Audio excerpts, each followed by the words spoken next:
गुरु जी के चरणों में कोटि कोटि नमन। गुरु जी, मेरा एक प्रश्न है आपसे।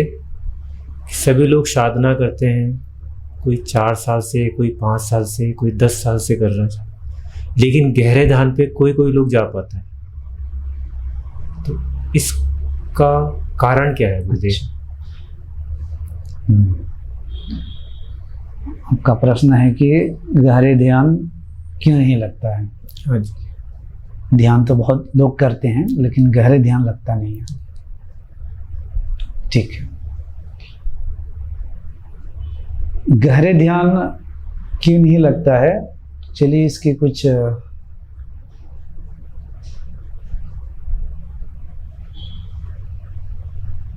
गहरे डीप रूटेड कारण को जानते हैं क्यों नहीं लगता है। उसके लिए मैं आपको पतंजलि योग दर्शन के अष्टांग मार्ग के 2 पहला पॉइंट को याद दिलाना चाहता हूं।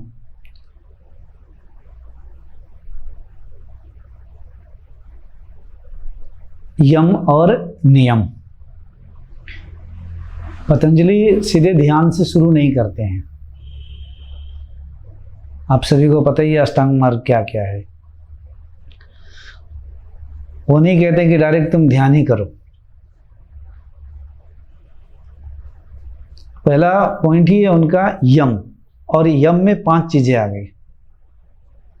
अहिंसा, सत्य, असत्य, ब्रह्मचर्य, अपरिग्रह। अहिंसा का मतलब है कि तुम शुरुआती यहां से पहले करो। अहिंसा का मतलब है कि तुम किसी को दुख मत दो।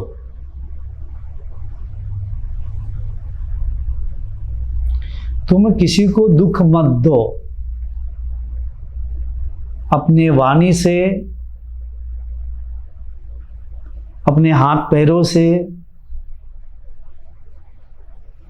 या अपने विचारों से, भावनाओं से, किसी भी प्रकार से तुम किसी भी प्राणी को दुख मत पहुंचाओ।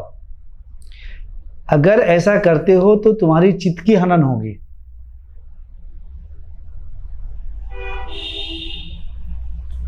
तो वो पहले ये किया अहिंसा। अब कोई ध्यानी अध्यात्म में अगर कोई साधक आता है तो पहले तो उसको अहिंसा पर रोक लगाना है। दूसरा कहते हैं कि सत्य, सत्य बोलो, सत्य पे ही रहो। सत्य में ताकत है। सत्य में आपके अंदर, सत्य बोलते हैं, सत्य के राह पे रहते हैं तो आपके अंदर ऊर्जा अपने आप आती है। झूठ बोलने में आप कपेंगे, ऊर्जाएं क्षीण होगी। सत्य में ऊर्जाएं और प्रकाशित होगी और आएगी। तो सत्य। असत्य, असत्य का मतलब है चोरी ना करना।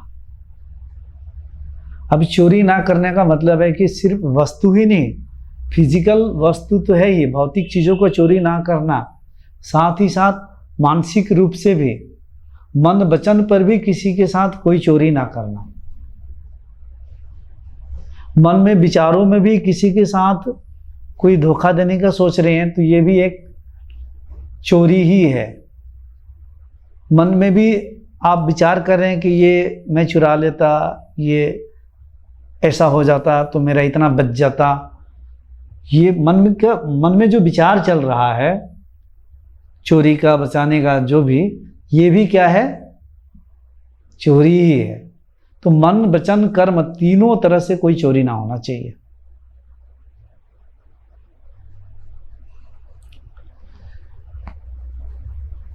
सेलिबेसी, सेलिबेसी का ब्रह्मचर्य, वो ब्रह्मचर्य पर जोड़ देते हैं। यानी कि अपने काम वासनाओं के पीछे पागल नहीं होना है, अपने वीर्य की रक्षा करना है, वीर्य को बचाना है। वीर्य क्षीण होने से भी तुम आध्यात्मिक साधना में ज़्यादा गति नहीं कर पाओगे। ऐसे तो ब्रह्मचर्य का अर्थ और भी एक है, ब्रह्मचर्य। ब्रह्म का मतलब वो जो सत्य, परम सत्य ब्रह्म जो है, जो परमात्मा आत्मा हम जो कहते हैं, जो निर्गुण ब्रह्म, वह है ब्रह्म। चार्य का अर्थ ही होता है गति। तो जो ब्रह्म की ओर गति कर रहा है वह ब्रह्मचर्य है। समझ गई? आप हर रोज ब्रह्म की ओर गति कर रही हो, सोच विचार कर रही हो, चिंतन मनन कर रहे हो, आप पढ़ाई लिखाई कर रहे हो, सत्संग सुन रहे हो, और ब्रह्म की ओर गति जो हो रहा है, तो आप ब्रह्मचार्य हो। ये भी अर्थ होता है ब्रह्मचर्य का। अपरिग्रह, उसके बाद कहते हैं अपरिग्रह, मतलब पॉजिटिवनेस। अपरिग्रह का मतलब है इलीगली किसी दूसरे का धन संपत्ति को हड़प लेना। या अपरिग्रह का मतलब यह भी है कि आपके मन में लोभ है धन संपत्ति को लेकर।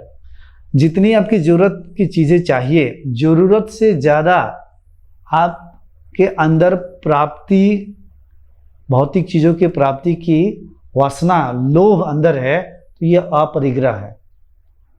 जरूरत से ज्यादा आपको प्राप्ति करने की वासनाएं निरंतर आती रहेगी, तो क्या है? ये लोभ है। अब ये 5 यम है। अगर ये 5 यम को कोई नहीं साध रहा है तो उसका ध्यान कहाँ लगेगा? 5 यम को साधना पड़ेगा। जरूरत की चीजें जितनी है उतनी, उससे ज्यादा अगर मन में लोभ रहेगा तो ध्यान में तो वही उसका एकाग्र होगा ना। ध्यान से आप समझो, गहरी बातें हैं इसमें। तो ये हो गया 5 यम। पहले किसी एक साधक को 5 यम पे चलना सिखाना चाहिए। और यही चीजें आप जैनिज्म में जाओगे तो भी आपको महावीर का शुरुआती इन्हीं चीजों से होता है। बुद्धिज्म में जाओगे तो बुद्ध का भी पंचशील से शुरू होता है। पंचशील के तो बारे में पता ही होगा, आप लोगों ने स्कूल में भी पढ़ा होगा। पहले किसी को भी क्या कहते हो? तुम्हें पंचशील का पालन करना है, क्योंकि इन पंचशीलों का पालन नहीं करेंगे तो आप ध्यानी भी नहीं बन पाएंगे। पंचशीलों का पालन करना है।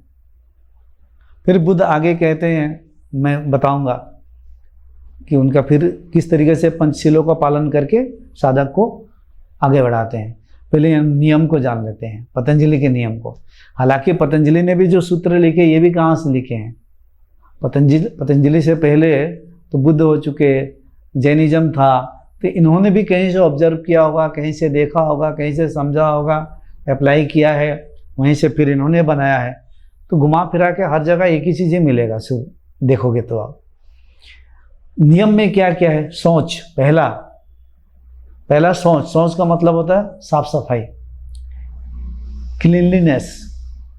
अब बाहर की साफ सफाई तो जरूरत है ही, घर की साफ सफाई, आपके बाथरूम टॉयलेट की साफ सफाई, किचन की साफ सफाई, नहाना धोना, शरीर को शुद्ध रखना और शरीर को शुद्ध आहार, सात्विक आहार देना, ये सब साफ सफाई ये जरूरी है।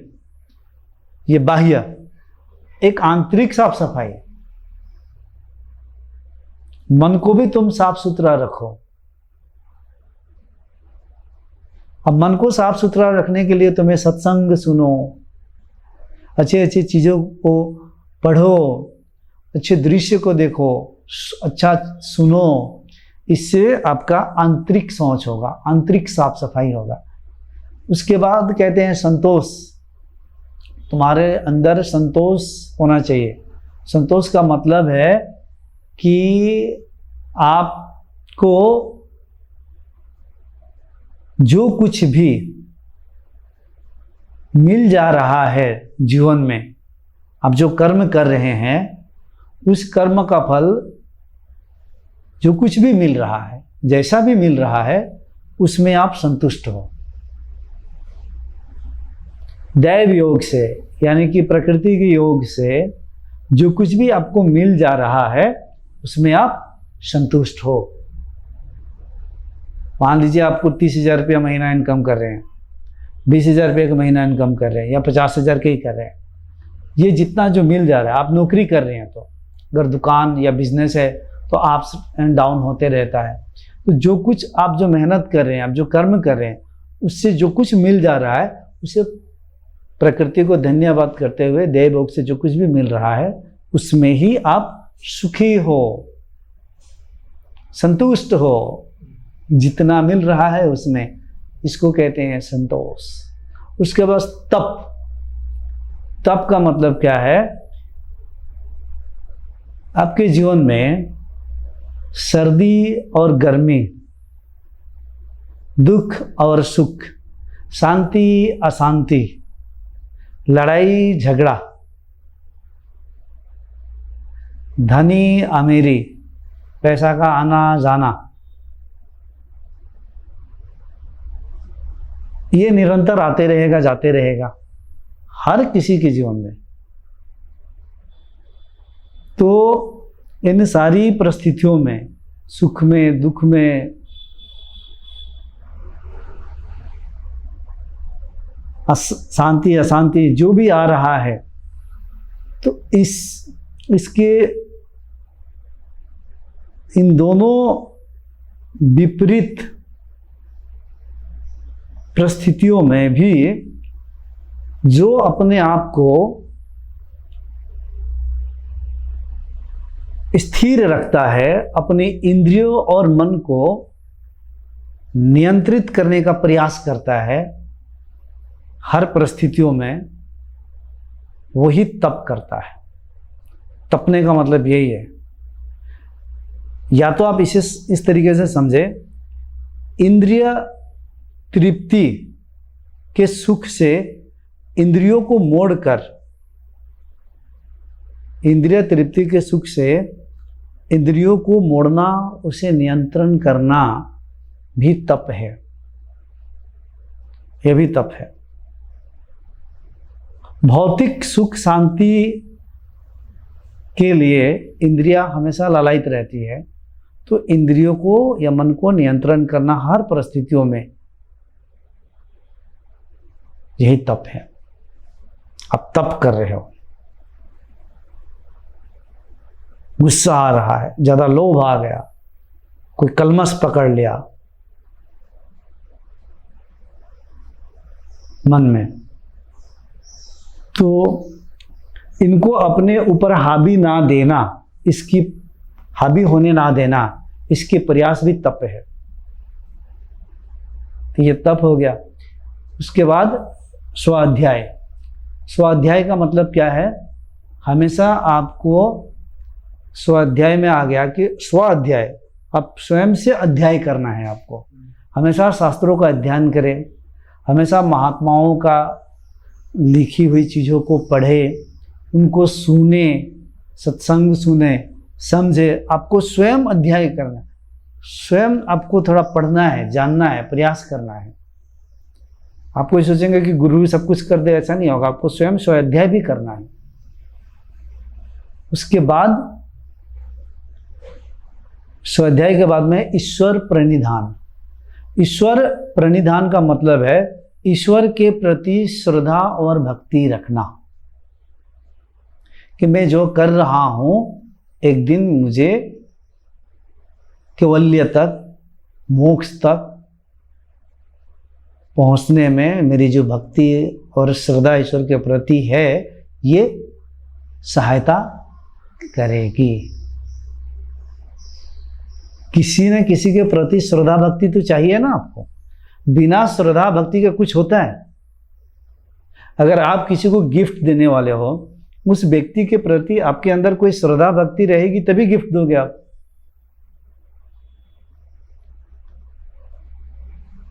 हाँ, अगर कोई लोभ के वजह से दे रहे हो तो बात अलग है कि मैं ये गिफ्ट दूंगा और मेरा कॉन्ट्रैक्टर का आप हो, ये गिफ्ट देके मेरा डील फाइनल करवाना है, तो ये लोभ चला जाएगा, ये लोभ की कैटेगरी में चला जाएगा। ऐसा नहीं, निस्वार्थ भाव से, एक प्रेम, एक श्रद्धा भक्ति से जो गिफ्ट दे रहे हो।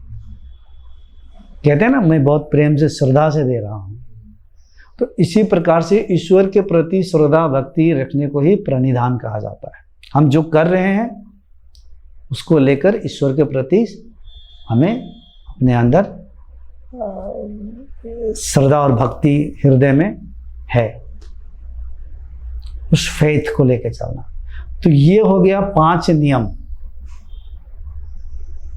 और 5 यम भी कहा मैंने, 5 यम 5 नियम कहा।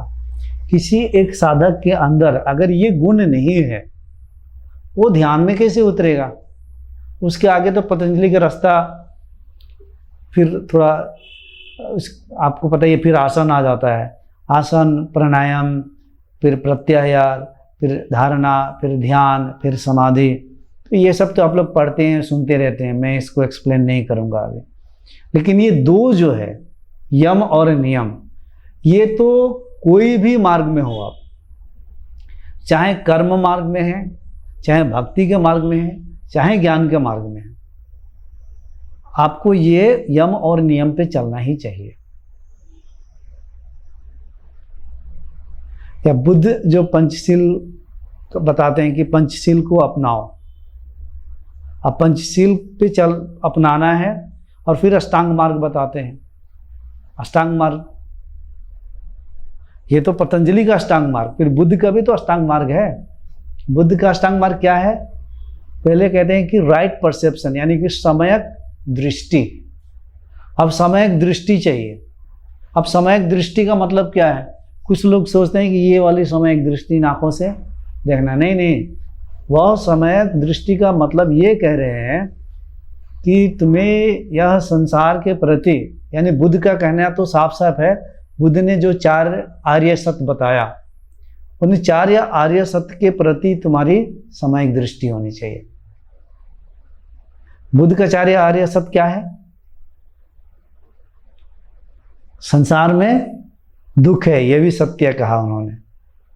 संसार में दुख है। अगर कोई संसार में सुख ढूंढ रहा है तो क्षणभंगुर ही सुख मिलेगा।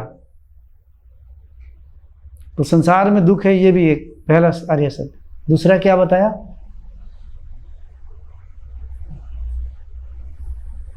संसार में दुख है, माया का जाल फंसा।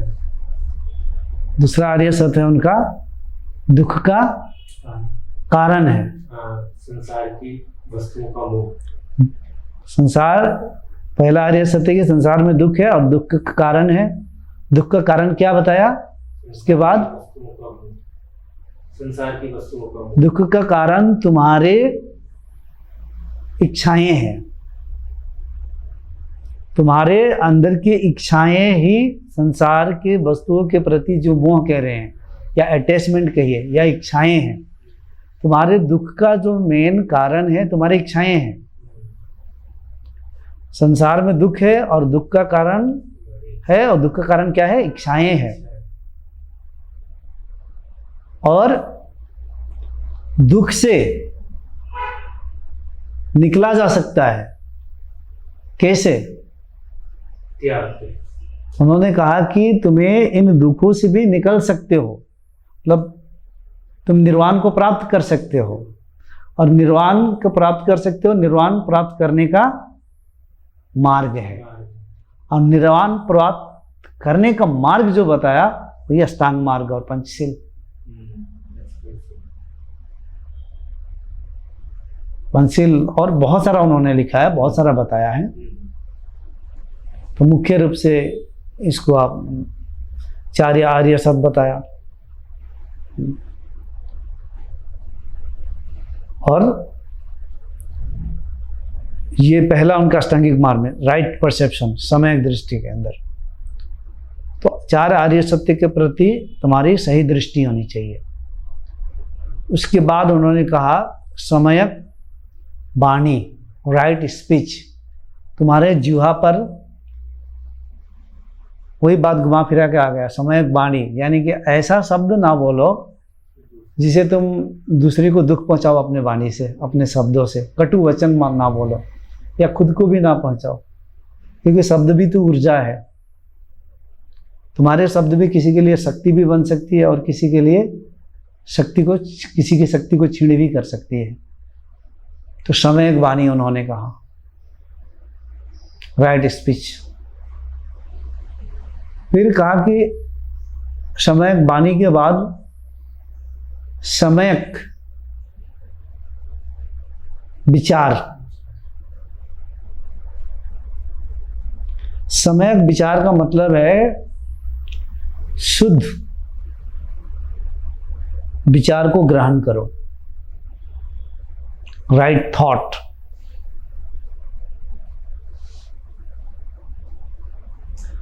और भी एक्सप्लेन किया जा सकता है, थोड़ा आगे बढ़ते हैं। ये सम्यक विचार। सम्यक विचार के बाद में उन्होंने कहा कि सम्यक राइट इंटेंशन, सम्यक सद्भावना, सम्यक इंटेंशन कहते हैं ना, सम्यक इरादा आप समझ सकते हो। तुम्हारी इरादा भी सम्यक होनी चाहिए, राइट होनी चाहिए। उसके बाद राइट लाइवलीहुड, सम्यक जीविका। सम्यक जीविका का मतलब कि जो भी तुम अब जीने के लिए जो कर्म करोगे, ऐसा कर्म मत करना जैसे कि दारू बेचना, जानवरों को पालना, बेचना, काटना, बेचना, ये सब बुद्ध ने मना किया है। ऐसा कर्म मत करना बुद्ध के मार्ग में। मांस का व्यापार मत करना, दारू का व्यापार मत करना, किसी को ठगना मत, सही तरीके से ईमानदारी के साथ कमाना और अपने जीवन को निर्वाह करना। यह है सम्यक राइट लाइवलीहुड, सम्यक जीवन निर्वाह, सम्यक जीविका बुद्ध का। उसके बाद उन्होंने कहा, अच्छा इसके पहले और एक था सम्यक कर्म, राइट एक्शंस।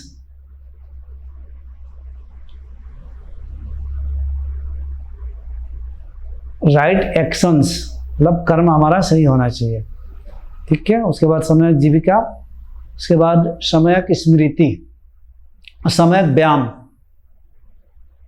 सम्यक व्यायाम मतलब right practice, right efforts.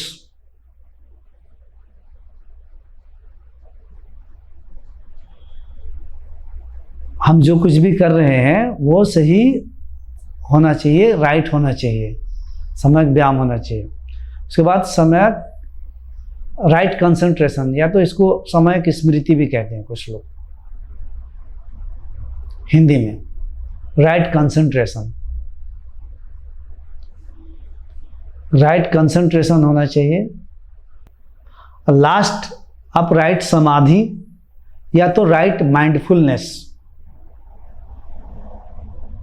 Last है उनका। लास्ट राइट समाधि या तो राइट माइंडफुलनेस मतलब परम सत्य में विलीन हो जाना। ये उनका अष्टांगिक मार्ग है।